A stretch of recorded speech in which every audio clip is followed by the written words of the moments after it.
Ouvrons donc le Saint-Livre, mes frères et sœurs, et abordons ce sujet, que l'Église soit l'Église. Je me suis posé la question rien que sur le titre, mais j'ai trouvé qu'il était à propos. Que l'Église soit l'Église. Je vais vous donner des textes, je ne les commenterai pas tous, mais je pense vraiment qu'il y a l'enseignement qui est apporté dans la parole de Dieu et il y a votre travail. Ça sera indiqué d'ailleurs dans le texte, dans les Actes, il nous est dit au chapitre 17, qu'est-ce qu'ils faisaient les habitants de Bérée? Qu'est-ce qu'ils faisaient? Ils vérifiaient chaque jour si ce qu'on leur enseignait était exact. Donc, quand je vous demande de prendre des notes, c'est pour qu'également vous repreniez les textes et vous reteniez dans quel contexte ça a été écrit. Vous allez voir, c'est important de regarder à qui Jésus parlait parfois. Parfois, Jésus ne parlait pas aux pécheurs, il parlait aux pasteurs. Et je peux vous dire que ça vaut la peine de réfléchir aux paroles que le Seigneur s'est adressées aux pasteurs. Nous allons faire une première lecture dans 1 Corinthiens au chapitre 15. Je poursuis la méditation de dimanche dernier. Je n'ai pas eu le temps de la finir parce que je ne veux pas non plus être trop long. J'ai compris par la présentation du chant de Lucas qu'il ne fallait pas prêcher plus de 3/4 d'heure. C'est le message que tu m'as adressé? Oui, merci, c'est bien ça. 1 Corinthiens chapitre 15, verset 1er. Regardez bien ce que Paul dit, ça correspond vraiment au fait d'honorer la parole. Je vous rappelle, frères, l'évangile que je vous ai annoncé, que vous avez reçu, dans lequel vous avez persévéré, et par lequel vous êtes sauvés, si vous le retenez dans les termes où je vous l'ai annoncé. Autrement, vous auriez cru en vain. Ce verset pourrait suffire à présenter toute une exhortation sur le fait de ne rien ajouter et que même un chrétien né de nouveau peut perdre le salut s'il ne retient pas les choses telles qu'elles ont été présentées. Nous allons faire une autre lecture dans Matthieu chapitre 15. On va lire du verset 1 au verset 9. Regardez bien à qui s'adresse le Seigneur. C'est important, frères et sœurs, parce que je suis sûr que des fois on s'est trompé dans l'orientation des paroles du Seigneur. Matthieu chapitre 15, à qui le Seigneur va-t-il s'adresser? À des pasteurs, des pharisiens et des scribes. Regardez bien. Matthieu 15. Alors des pharisiens et des scribes vinrent de Jérusalem auprès de Jésus et dirent: pourquoi tes disciples transgressent-ils la tradition des anciens? Car ils ne se lavent pas les mains quand ils prennent leur repas. Il leur répondit: et vous, pourquoi transgressez-vous le commandement de Dieu au profit de votre tradition? Car Dieu a dit: honore ton père et ta mère, et celui qui maudira son père ou sa mère sera puni de mort. Mais vous dites: celui qui dira à son père ou à sa mère, ce dont j'aurais pu t'assister est une offrande à Dieu, n'est pas tenu d'honorer son père ou sa mère. Vous annulez ainsi la parole de Dieu au profit de votre tradition. Il leur dit pas, c'est pas grave. Il leur dit: hypocrite. Hypocrite. Ésaïe a bien prophétisé sur vous quand il a dit: ce peuple m'honore des lèvres, mais son cœur est éloigné de moi. C'est en vain qu'il m'honore en enseignant des préceptes qui sont des commandements d'hommes. Amen. C'est bien que nous sachions ces choses, mes frères et sœurs. Nous allons certainement terminer avec l'explication de ce dernier texte que nous venons de lire. Ce que nous voulons, frères et sœurs, je m'adresse aux chrétiens qui sont nés de nouveau. Est-ce que je peux me permettre de vous poser la question, est-ce que vous êtes tous nés de nouveau? Jésus a dit au pasteur des pasteurs: il te faut naître de nouveau. Il ne l'a pas dit à un pécheur qui traversait la rue. Il l'a dit au docteur d'Israël, c'est-à-dire au pasteur des pasteurs. Il te faut naître de nouveau. Si l'Église est composée de gens qui ne sont pas nés de nouveau, il est certain que Dieu ne pourra pas bâtir son Église. Et nous avons travaillé de sorte d'une telle légèreté. Vous voyez, je vous donne un exemple. Tous les exemples que je vous donne, c'est des exemples que j'ai vécus ou qu'on m'a vraiment exprimés. Je vous donne un exemple. Une dame découvre l'évangile. Ça arrive, tiens, venez dimanche au culte, on vous invite. Voilà, la personne, elle vient, ou à une réunion, et puis elle discute avec une dame. Tiens, moi je fais des visites. Ah, si vous voulez, vous pouvez m'accompagner. Demain, je vais visiter une dame qui ne peut plus venir à l'église. Ah, ben moi justement, dans l'association où je suis, je fais des visites aussi. Je vais visiter les personnes âgées. Ben, je vous accompagnerai, ça me fait plaisir. Eh bien, venez, vous allez voir ce qu'est l'église, etc. Et il y a des gens comme ça qui ont intégré l'église en faisant du social. Est-ce que vous comprenez? Et quelques temps après, on leur a dit, mais vous devriez prendre le baptême, ça fait 6 mois que vous venez, vous faites des visites avec madame Untel, etc. Vous croyez en Dieu? Mais bien sûr, je croyais même en Dieu avant de venir, etc. Donc, il y a des gens qui sont rentrés dans le royaume sans être passés par la nouvelle naissance. Et voyez, c'est fin, c'est très fin.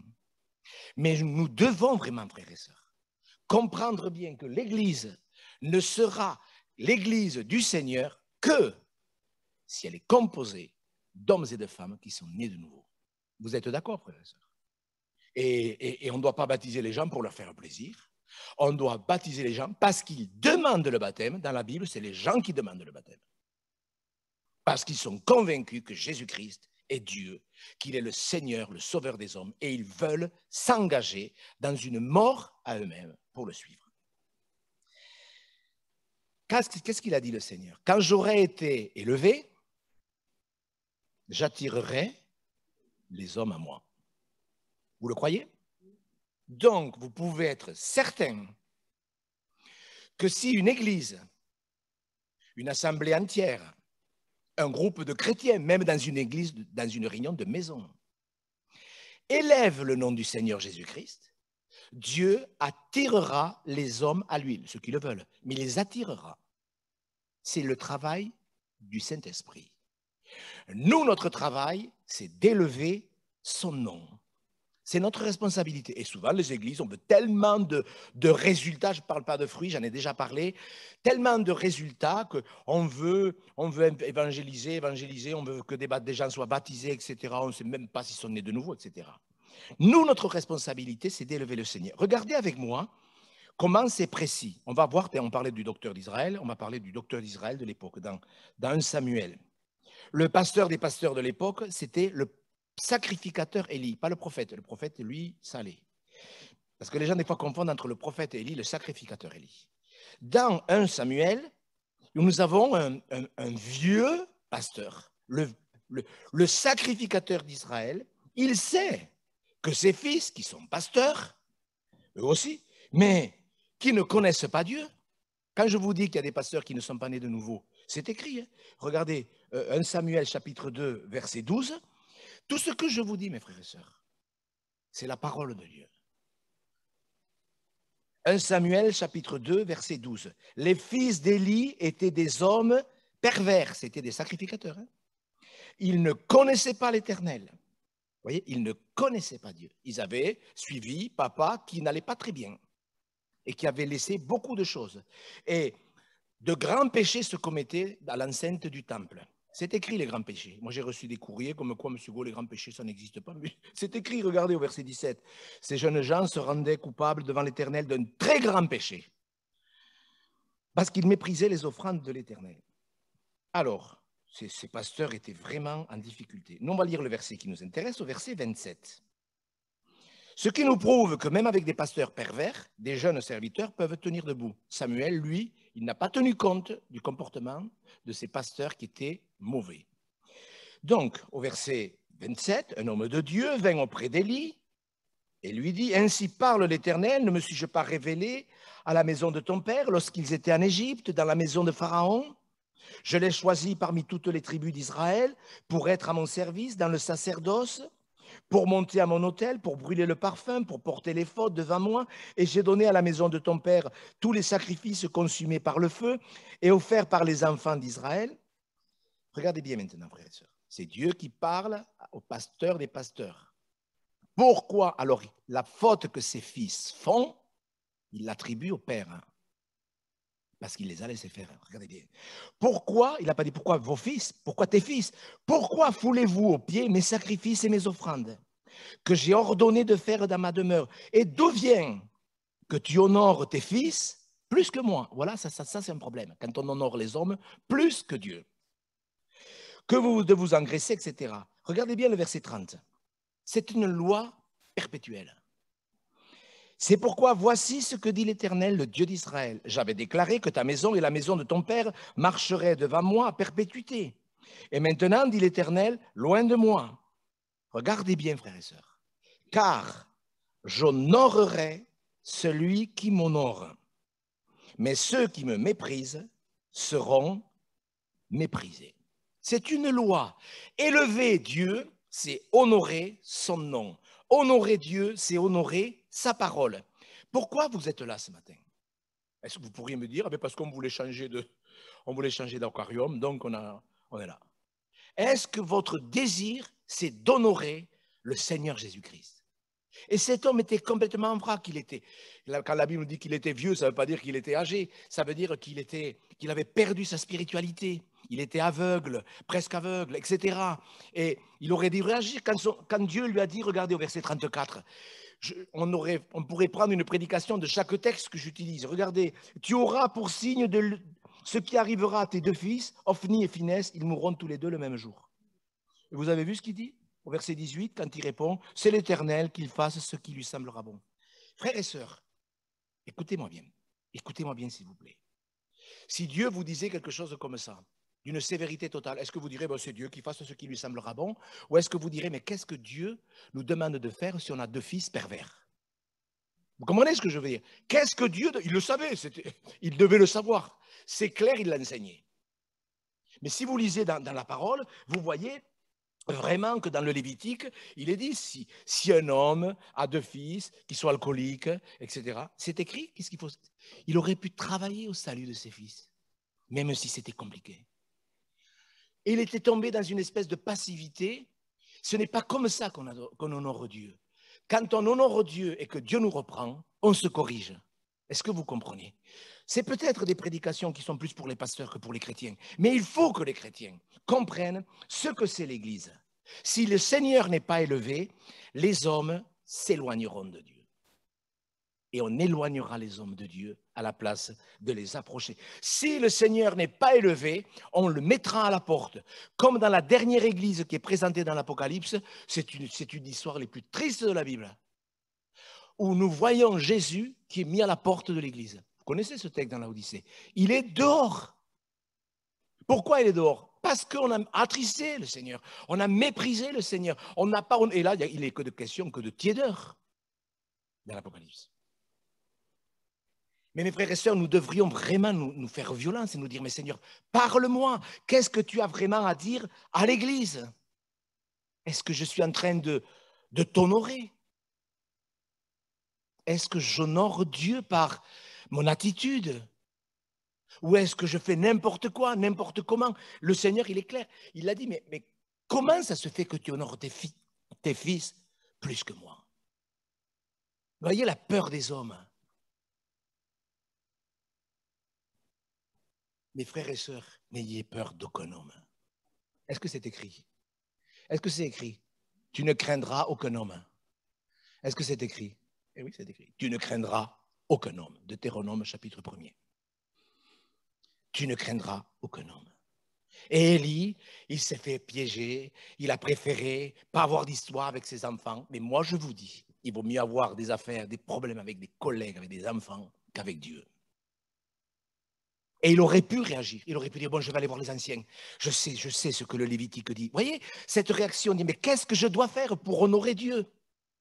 En plus, le fait d'honorer Dieu amène une grande bénédiction. Regardez avec moi, je ne pensais pas le prendre, mais ça vaut la peine quand même. Dans Jean au chapitre 12, regardez.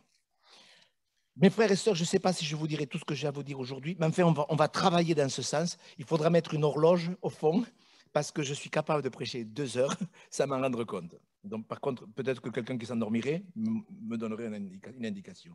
Jean chapitre 12, verset 23. Regardez, c'est le même principe. Mes frères et sœurs, je vous en supplie, nous devons être des gens nés de nouveau, qui amèneront à honorer Dieu par la parole de Dieu. Et si vous ne voulez pas honorer la parole de Dieu, franchement, ce n'est pas la peine que vous alliez à l'église. Jean chapitre 12, verset 23, verset 24. Écoutez bien. En vérité, je vous le dis. Alors il parle de lui, mais il parle pour nous aussi. Si le grain de blé qui est tombé en terre ne meurt, il reste seul. Mais s'il meurt, il porte beaucoup de fruits. Donc on va voir que le fruit n'est pas le résultat de l'animation, de l'excitation et tout ce qu'on voit aujourd'hui. Le fruit dans la Bible est le résultat de la mort. Vous avez compris, de la mort en Christ. Celui qui aime sa vie la perdra. Celui qui est sa vie dans ce monde la conservera pour la vie éternelle. Regardez bien. Si quelqu'un me sert, qu'il me suive. Ce n'est pas parce qu'on sert Dieu qu'on le suit. Si vous appreniez que tout en prêchant, je n'obéis pas à Dieu, qu'est-ce que vous diriez? Est-ce qu'on peut prêcher et ne pas obéir à Dieu? On l'a lu dans les fils d'Élie, servaient Dieu. Mais ils ne connaissaient même pas Dieu. Et pourtant, ils parlaient de Dieu à tort et à travers. Si nous voulons que Dieu nous suive, il faut le servir. Si quelqu'un me sert, qu'il me suive. Et là où je suis, regardez, c'est une logique mais implacable. Là où je suis, là aussi sera mon serviteur. Si quelqu'un me sert, comme Dieu le demande, dans la mort, à soi-même, qu'est-ce qui va se faire? Le Père l'honorera.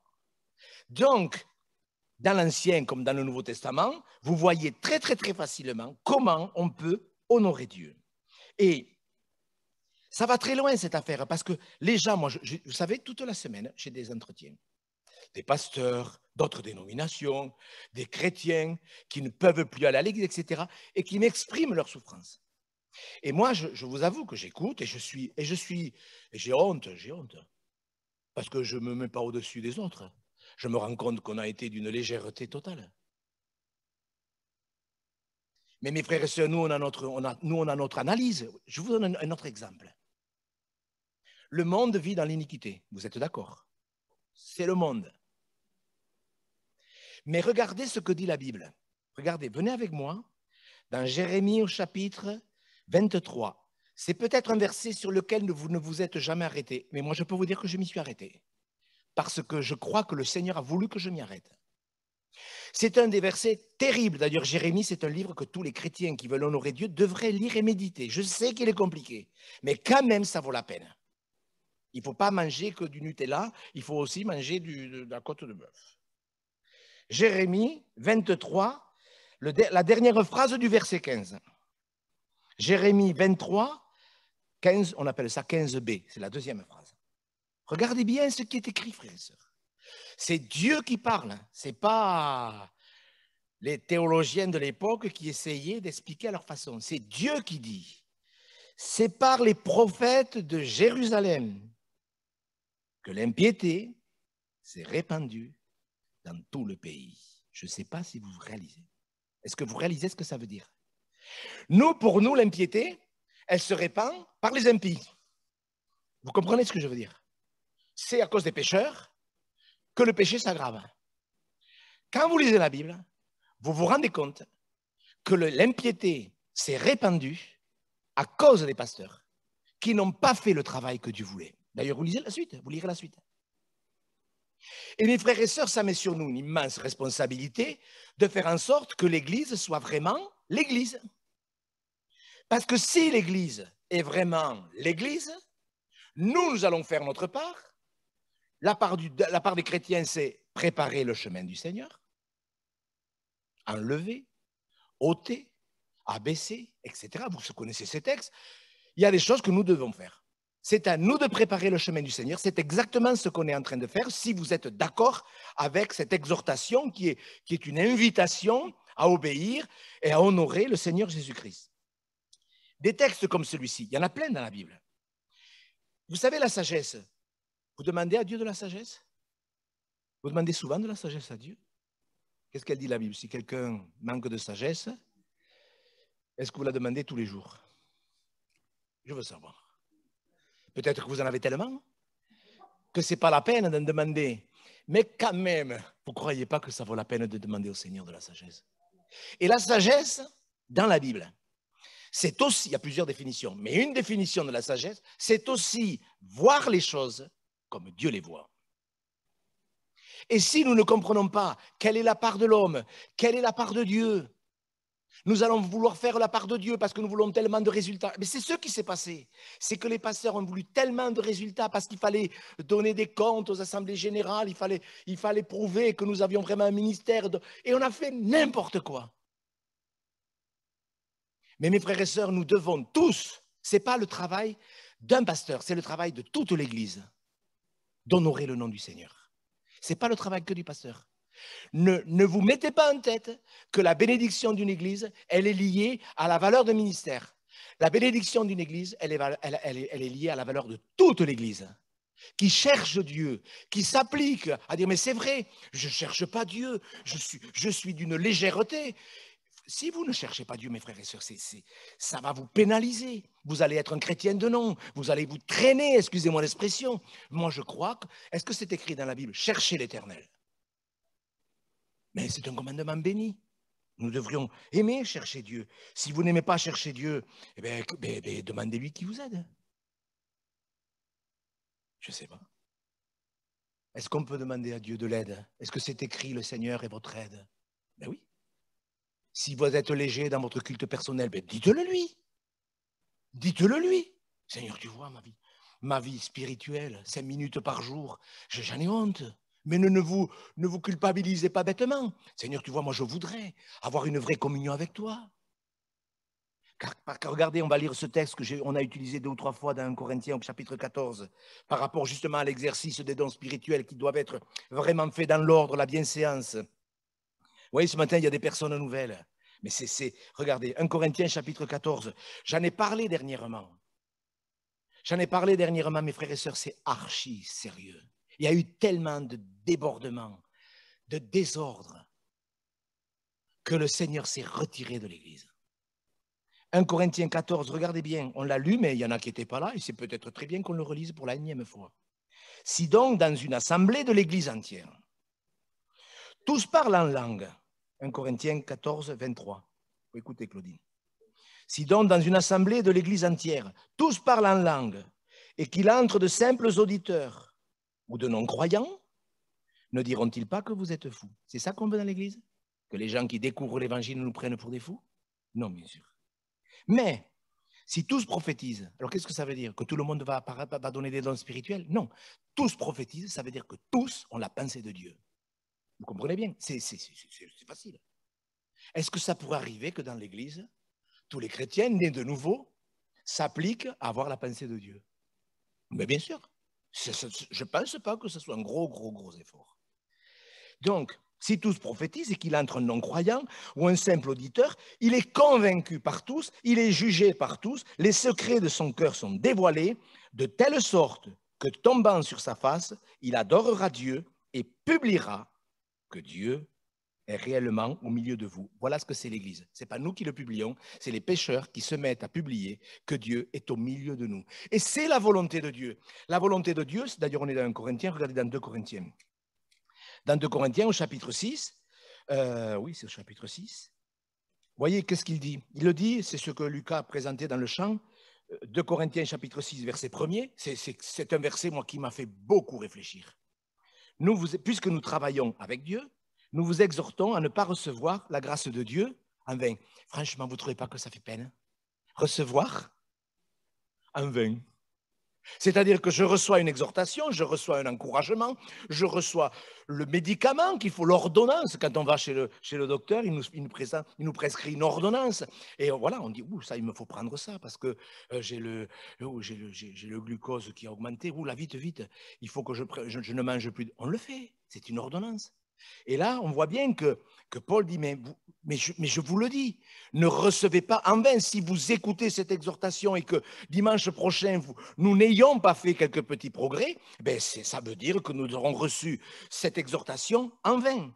Alors regardez au verset 16, alors il faudrait lire le contexte, mais lisez-le parce que c'est pour que Dieu soit au milieu de nous. Regardez 2 Corinthiens 6, après avoir dit qu'on peut écouter pour rien, si vous n'êtes pas né de nouveau, vous écoutez pour rien. C'est pour ça qu'il faut régler le problème de la nouvelle naissance. Alors il dit, quel rapport y a-t-il entre le temple de Dieu et les idoles? Mais c'est sûr que si je suis chrétien et en même temps que j'ai des idoles dans la vie, ça ne servira à rien. Car nous sommes le temple du Dieu vivant, comme Dieu l'a dit. Vous savez, on le sait, c'est dans la Bible, on le sait que c'est Dieu qui l'a dit. Ça paraît répétitif, mais Dieu veut que l'on sache bien que c'est lui qui l'a dit. J'habiterai, alléluia. Est-ce que vous êtes d'accord avec ce que Dieu dit? J'habiterai et je marcherai au milieu d'eux. Est-ce que ça vous intéresse? Vous qui avez des enfants, est-ce que ça vous intéresse? Est-ce que le Seigneur peut les attirer un dimanche dans un lieu de culte comme celui-ci? Est-ce que Dieu peut attirer, oui ou non, un pécheur dans sa maison? C'est le travail du Seigneur. Quand le Saint-Esprit sera venu, il convaincra les hommes de péché. C'est le travail du Saint-Esprit.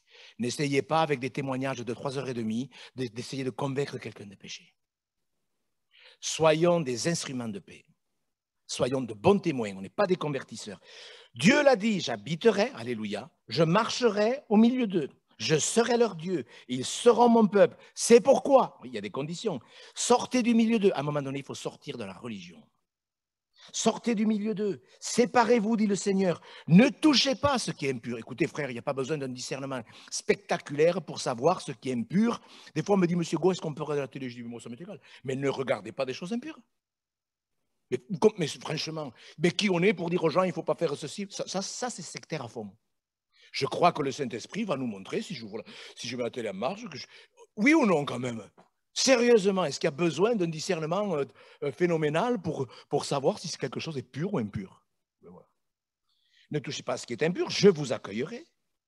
Je serai pour vous un père et vous serez pour moi des fils et des filles, dit le Seigneur Tout-Puissant, ayant donc de telles promesses, bien-aimés, purifions-nous de toute souillure de la chair et de l'esprit. Donc, il y a la part de Dieu. Dieu veut marcher, habiter au milieu de nous. Vous êtes d'accord, frères? C'est sa volonté. Dieu, parce que moi je vous dis, j'ai réfléchi, parce que je réfléchis quand même, vous comprenez bien. Et je me suis posé la question, d'ailleurs j'ai failli le faire, j'avais commencé des notes avec une douzaine de questions sur qu'est-ce que l'Église. C'est pour ça que j'ai mis ce titre. Et je me suis dit, mais c'est, même moi le premier, est-ce que je suis capable de bien expliquer ce qu'est l'Église? Une église, mes frères et sœurs, c'est un lieu où Dieu peut venir nous visiter. Il est au milieu de nous. Parce que cette église, ça n'a rien à voir avec le nombre, je le répète.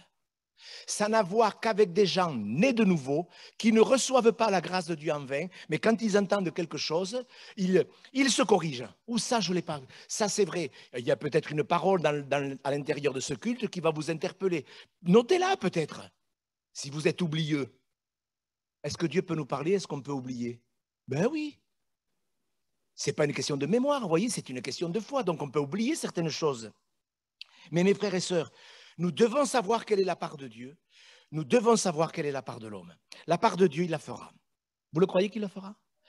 Non, mais sincèrement, qui pourrait penser un instant? Vous savez, quand des fois on dit aux gens, je le dis, il y a des gens qui me disent, Seigneur, combien de péchés, Seigneur, comme s'ils n'étaient pas d'accord. Vous croyez que Dieu est plus intéressé que nous à convaincre les gens de péché? Sincèrement. Alors, ça ne veut pas dire qu'il ne faut pas faire ses prières, on peut continuer à le faire. Mais vous comprenez bien que je veux dire que pour Dieu, il n'y a aucun problème de convaincre le monde de péché. Il peut convaincre n'importe qui. Moi, je connais un certain persécuteur, blasphémateur. Il s'appelait, je ne sais plus comment, Saul de Tarse, je crois. Il persécutait les chrétiens. Il le faisait pour Dieu. Il le faisait pour Dieu. Moi, j'apprécie comment le Seigneur l'a arrêté. Vous croyez que Dieu peut arrêter un blasphémateur, un persécuteur, demain soir, dans une rue de Toulouse? Vous croyez que Dieu peut convaincre de péché un ivrogne qui se balade dans la rue? Moi, j'étais convaincu de péché. Si vous saviez dans quel état j'étais, je ne le dis pas. Mes frères et sœurs, Dieu n'a aucun problème avec le pécheur. Le problème de Dieu, ce ne sont pas les pécheurs. Le problème de Dieu, c'est l'Église. Il vous faut bien le comprendre, frères et sœurs. Quand le Saint-Esprit est là, il convainc de péché. Il l'a fait pour soi. On pourrait prendre plein d'exemples. Moi, j'aime ce texte quand, à un certain moment donné, il a fait d'énormes progrès avec Dieu. Il s'appelle le prophète Ézéchiel. Dieu, au chapitre 37, l'amène dans une vallée. Vous savez comment elle est, cette vallée? C'est un cimetière ouvert. Ça devait faire drôle. Un cimetière avec des squelettes détachés partout. Alors, une discussion se met en place entre Dieu et le prophète et Dieu lui pose des questions. Mais moi, je vais vous poser une question. Ces morts, en grec, ces morts, ces squelettes représentent le peuple d'Israël, qui sont dans la dépression. Nous sommes desséchés. Je comprends pourquoi Dieu a donné la vision des ossements desséchés. Nous sommes desséchés, notre espérance est détruite, nous sommes perdus. Il y avait des trucs vrais et des trucs faux dans la prière. Parce que dans nos prières, on dit des choses vraies et des choses fausses. Vous le savez. On demande des choses qui ne sont pas toujours... Dieu ne va pas répondre comme on le demande. Rien que le brigand sur la croix. Vous voyez, le brigand sur la croix, il a le courage de demander, Seigneur, souviens-toi de moi quand tu viendras dans ton règne. Souviens-toi de moi quand tu reviendras sur la terre régner. C'est comme si Jésus lui avait dit, non, non, non, je ne me souviendrai pas de toi quand tu viendras, quand je viendrai dans mon règne. Aujourd'hui, tu seras avec moi dans le paradis. C'est mieux encore? Ben oui. Est-ce que vous comprenez? Nous, on a une façon de prier. Ézéchiel, il a fait des progrès. Dieu lui montre la vallée desséchée. Ils étaient morts, ces morts. Non, moi je dis qu'ils étaient même très morts, parce qu'ils étaient vraiment très détachés les uns des autres. Oui ou non? Est-ce que c'est un problème pour Dieu de rassembler les eaux? Enfin, c'est quelque chose d'extraordinaire. Dieu n'a aucun problème avec la mort. Il est le maître de la vie. Mes frères et sœurs, je veux que vous compreniez une chose. Nous sommes dans des temps difficiles. Le monde est en vrac. Le monde est malade. Mais vous croyez que Dieu ne peut pas convaincre de péché des Français?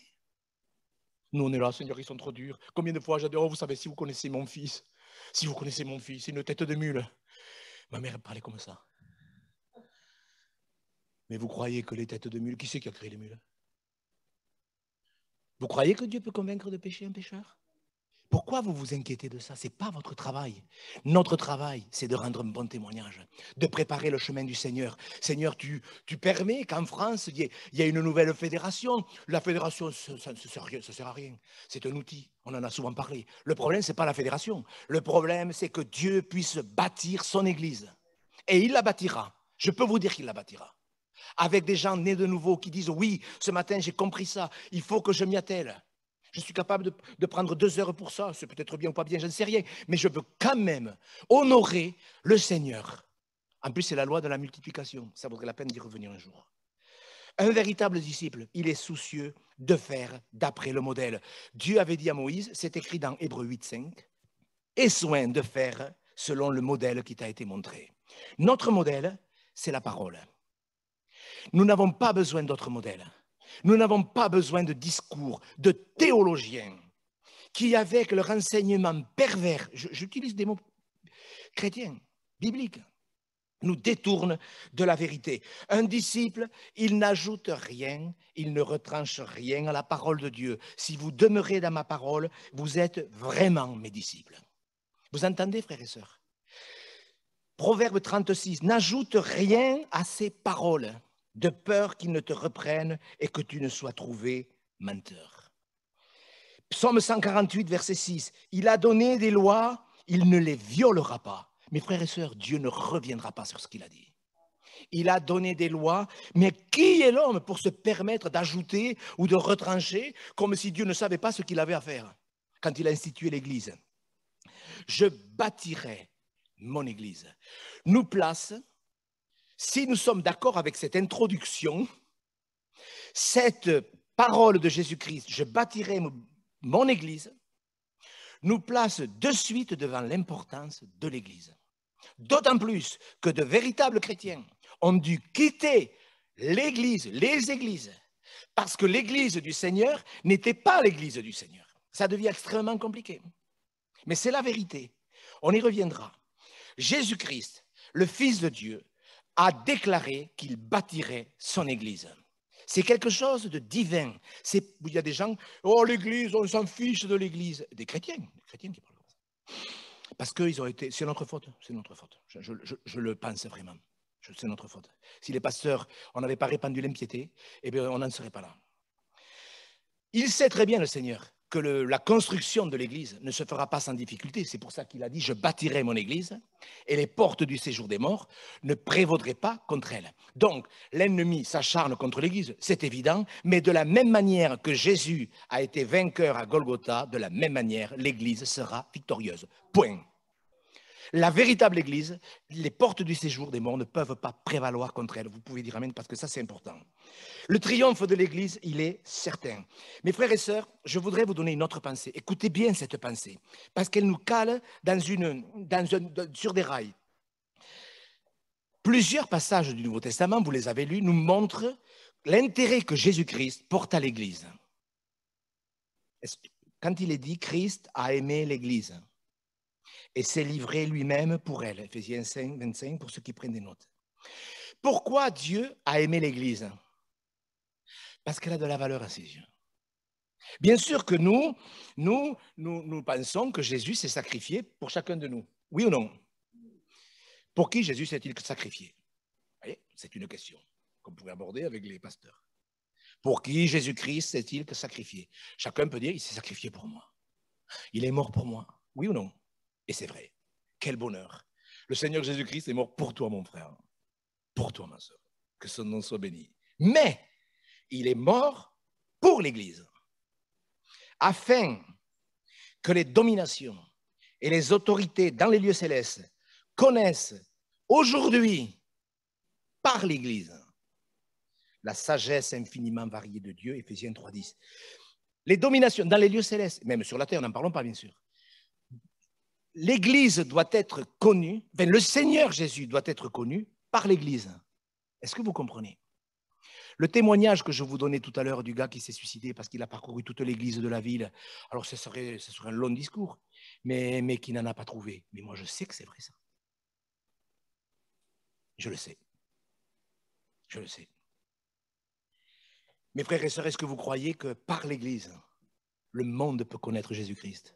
C'est pour ça qu'il faut aimer l'Église. Alors c'est sûr que, mais moi, il y a des gens comme moi, l'Église, ça me fatigue. Je vais dire autrement. Mais ils ont raison, les gens, parce que ce n'est pas l'Église. La véritable Église, c'est une bénédiction. On peut être fatigué, on peut passer des moments difficiles, ça arrive, c'est pas grave.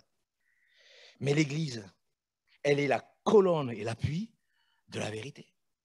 Il est mort pour l'Église, pour toi et pour l'Église. Et cette Église, il va la bâtir. Et il ne pouvait pas la bâtir, mais pour cause. Je suis certainement en France, en toute humilité, c'est pas important, mais c'est la vérité, un des mieux placés pour savoir qu'il n'y a pas d'Église. Parce qu'on n'a pas honoré l'Église. On n'a pas honoré le Seigneur.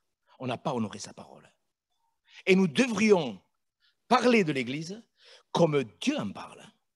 Pour cela, le seul moyen, c'est de connaître les actes, les écrits du Nouveau Testament.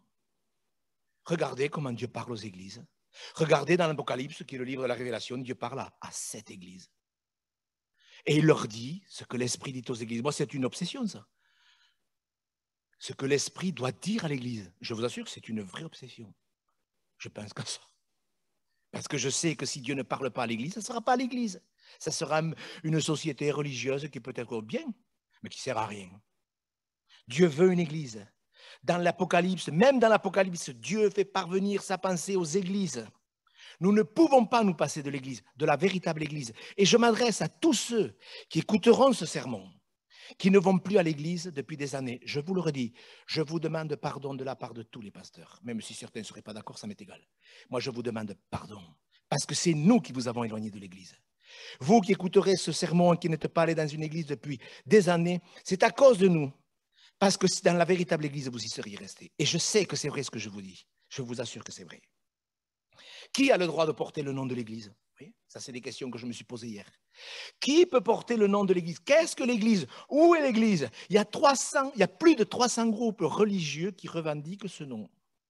300 groupes religieux dans l'Église chrétienne, catholique, protestante, orthodoxe, les 3 grandes familles. Il y a plus de 300 mouvements religieux qui se revendiquent et certains sont tellement supérieurs que tous les autres ne valent rien.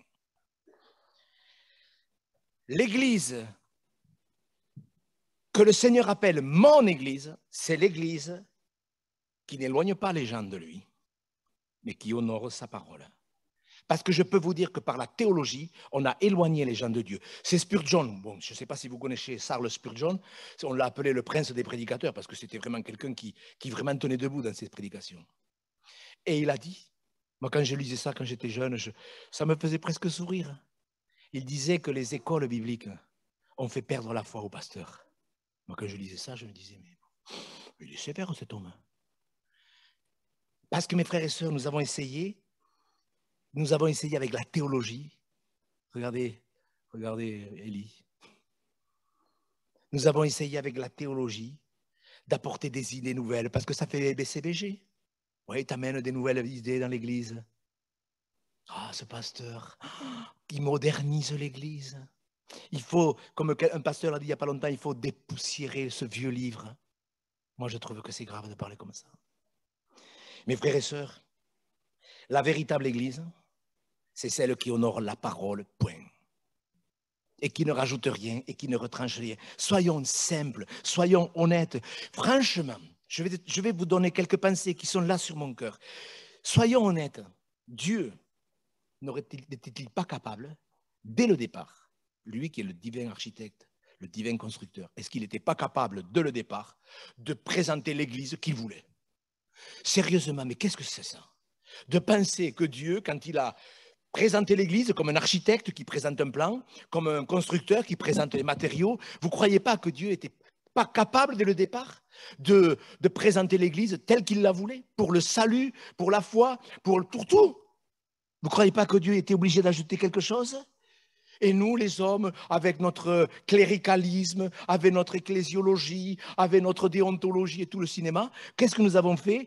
Nous avons éloigné les gens de Dieu, parce que si Dieu avait voulu du cléricalisme, si Dieu avait voulu je sais pas moi, un truc super hiérarchisé, organisé, vous ne croyez pas que Dieu n'aurait pas pu le faire dès le début? Soyons simples, n'oublions pas, nous n'avons pas affaire à des théologiens sophistiqués, nous avons affaire au Dieu de l'univers, qui a tout créé d'une manière parfaite. Et l'Église, aujourd'hui, elle est mieux placée que l'Église primitive pour savoir ce qu'il faut faire. Les hommes, avec leur esprit d'organisation, sont-ils plus compétents que le Seigneur Jésus lui-même? Et le problème, comme je le disais à quelqu'un tout à l'heure, c'est qu'on a voulu tellement réformer l'Église. Le mot réforme, c'est le maquillage parfait pour faire croire aux gens qu'on revient à la parole. Alors que la réforme, les chantiers de réforme dans les églises, ça éloigne les gens de Dieu. Je vous assure que c'est vrai. Dieu ne change pas. Et l'homme était plus intelligent que Dieu pour continuellement élaborer de nouveaux trucs sur le ministère féminin. J'en reparlerai une autre fois. Parce qu'en vérité, on fait dans les églises ce qu'on fait en politique. Ça s'appelle de la démagogie. On veut faire plaisir aux gens. Alors si les gens proposent quelque chose de super bien, de super moderne, il faut ouvrir le ministère pastoral aux femmes. Alors comme la pression se fait, eh bien on cède. D'où vient que tu honores plus tes fils que moi, etc. Et ça n'a rien à voir avec quelqu'un m'a dit, Monsieur Go, vous diminuez les femmes. Écoutez, on en reparlera. Et avant de m'écrire, parce que ne m'écrivez pas, c'est pas la peine. Ne m'écrivez pas, je ne vous répondrai pas parce que ça va faire beaucoup de mails. Mais s'il vous plaît, je vous expliquerai ce que je pense des femmes. Je vous le dirai, que la Bible parle. Ne vous inquiétez pas. L'homme est-il plus intelligent que Dieu pour améliorer ce que Dieu a institué? Quel orgueil. Ça s'appelle de l'orgueil. Et n'oublions pas que Dieu résiste aux orgueilleux. Ça, c'est pas compliqué. Dieu ne peut rien faire avec un orgueilleux. Il ne peut rien faire, lui résister. Dieu aide des gens qui sont en vrac souvent. On voit des gens qui se sont loupés, mais Dieu les a aidés. Mais les orgueilleux, Dieu leur résiste. Et Jésus a dit, quand le Saint-Esprit sera venu, il vous conduira dans toute la vérité. J'ai reconnu, dit l'Ecclésiaste, que tout ce que Dieu fait durera toujours et qu'il n'y a rien à ajouter, qu'il n'a rien à retrancher. On l'a lu dans Paul. Il dit, cet évangile que vous avez reçu, il faut le retenir tel qu'il est, sous peine d'avoir cru en vain. Regardez avec moi dans Galates. On va terminer avec 2 ou 3 textes que je vous demande de bien méditer chez vous. Vous aimez méditer la parole chez vous? Pas beaucoup. Je repose la question parce que je pense que la sono doit être mal réglée. Est-ce que vous aimez méditer chez vous les Saintes Écritures? Ah ouais, c'est un plaisir. Regardez ce que Paul écrit aux Galates. Galates 1, verset 6. Galates 1, verset 6. Je m'étonne que vous vous détourniez si promptement. Vous voyez, beaucoup de gens étaient nés de nouveau et paf, vite fait, ils sont tombés. Je m'étonne que vous vous détourniez si promptement de celui qui vous a appelé par la grâce de Christ pour passer à un autre évangile, à voir plus tard. Non pas qu'il y ait un autre évangile, mais il y a des gens qui vous troublent et qui veulent altérer l'évangile de Christ. Mais si nous-mêmes, si un ange du ciel annonçait un évangile s'écartant de celui que nous avons prêché, qu'il soit maudit. Moi, si un ange du ciel venait me dire, écoute Gérard, il te faut te calmer, il te faut accepter le ministère féminin, parce que ça a été décidé dans les cieux, il faut l'accepter. Moi, je dirais à cet ange que tu sois maudit, parce que Dieu ne rajoute pas des choses. Et voyez, c'est ce qui a fait que le Seigneur Jésus s'est retiré des églises. Je reviendrai sur le ministère féminin, j'y tiens vraiment. Parce qu'il y a les diaconesses et il y a des femmes qui peuvent enseigner certaines choses. Ne me faites pas dire ce que je n'ai pas dit. Mais il n'y a pas de femme pasteur dans la parole de Dieu. Voilà, c'est bien clair. On y reviendra. Si un ange du ciel venait nous annoncer quelque chose qui n'est pas dans le canon des Écritures, il ne faut pas l'accepter. C'est comme ça. Et si vous l'acceptez, eh bien acceptez-le. Je ne m'adresse pas à vous ici, je m'adresse à ceux qui m'écouteront. Si vous voulez l'accepter, mais acceptez-le. Mais Dieu ne vous honorera pas. C'est comme ça. Je vous le dis parce que un jour, vous comparaîtrez devant Dieu. D'ailleurs, regardez ce texte qu'on a lu tout à l'heure dans Matthieu au chapitre 15. Revenons-y tous ensemble après avoir partagé cette exhortation quand Jésus s'adresse aux pasteurs de l'époque qui transgressent le commandement de Dieu au profit de leur tradition. Et la tradition religieuse a tout détruit dans le royaume de Dieu. Qu'est-ce qu'il leur dit le Seigneur? Vous annulez la parole de Dieu au profit de votre tradition. Et Dieu, écoutez-moi bien mes frères, les pasteurs qui écouteront cette exhortation, écoutez-moi bien. Tous ceux qui ont transformé la parole de Dieu s'entendront dire un jour de la bouche du Seigneur lui-même, vous avez abandonné le commandement de Dieu au profit de votre modernisme, au profit de votre théologie, au profit de votre soi-disant réforme. Voilà ce que Dieu vous dira, pasteur. Vous qui annulez la parole de Dieu, vous qui la transformez, vous entendrez ce que Jésus a dit. Il leur a pas dit c'est pas grave, il leur a dit hypocrite, parce que tous les pasteurs savent qu'il ne faut pas détourner la parole de Dieu.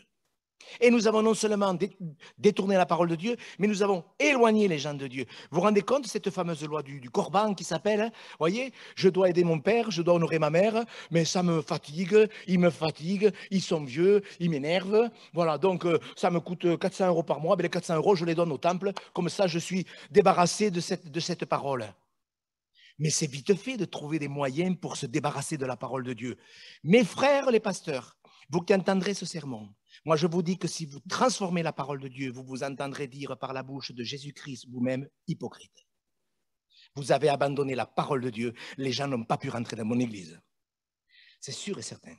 Donc nous devons tout faire, mes frères et sœurs, pour que la véritable église, composée de gens nés de nouveau, c'est pour ça que tous nous devons être sérieux. Vous avez vu dans les textes qu'on a lus, même si je n'ai pas expliqué, qu'on peut perdre cette nouvelle naissance. Je l'expliquerai un jour autrement. Mais une chose est certaine, mes frères et sœurs. Jésus a dit, celui qui me méprise, c'est-à-dire qui n'accorde pas de prix à la parole. C'est ça, mépriser.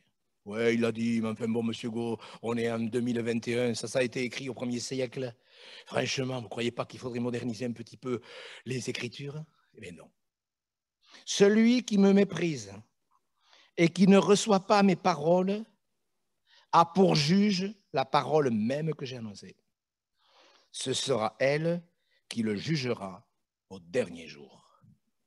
Et mes frères et sœurs, je vous demande pardon de m'adresser de temps en temps à des pasteurs, mais je peux vous dire, je ne peux pas même dire mes frères, parce que certains sont des faux frères. Mais je vous le dis de la part de Dieu, si vous transformez la parole de Dieu, vous entendrez ce que Jésus a dit à son époque. Il est le même, il ne change pas, il a donné ses lois, il ne les violera pas. Alors restons sérieux, ne nous prenons pas au sérieux, ne jouons pas la comédie non plus, mais soyons sérieux. Et honorons les saintes écritures. Vous êtes d'accord, mes frères et sœurs? Il faut que l'église qui démarre à Toulouse, qu'on soit 5, 20, 100, 200, c'est 300, c'est pas important. Mais qu'elle soit composée que de gens nés de nouveau. C'est pour ça qu'avant de demander votre adhésion comme membre de l'église, je vous demande, s'il vous plaît, de vérifier votre conversion. Tout le monde peut le faire. Tout le monde peut le faire. De la même manière qu'on fait un check-up pour le corps, on peut faire vraiment un check-up pour l'esprit. En lisant les Saintes Écritures, vous devez savoir si vous êtes converti ou pas. Prions le Seigneur, mes frères et sœurs. Prions le Seigneur. Notre Père, notre Dieu,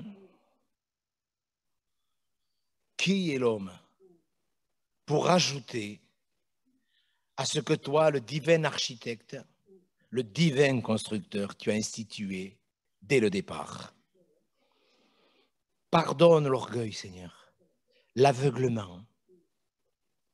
Pardonne, Seigneur.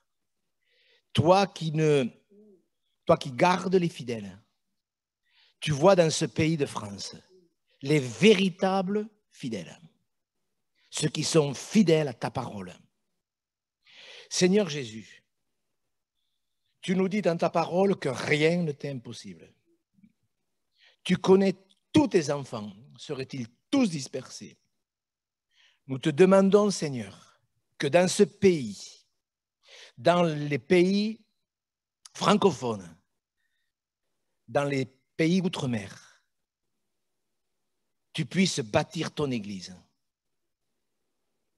avec des hommes et des femmes nés de nouveau. Et tu vois déjà, nous-mêmes, nous voulons travailler à notre salut et au salut des autres avec crainte et tremblement.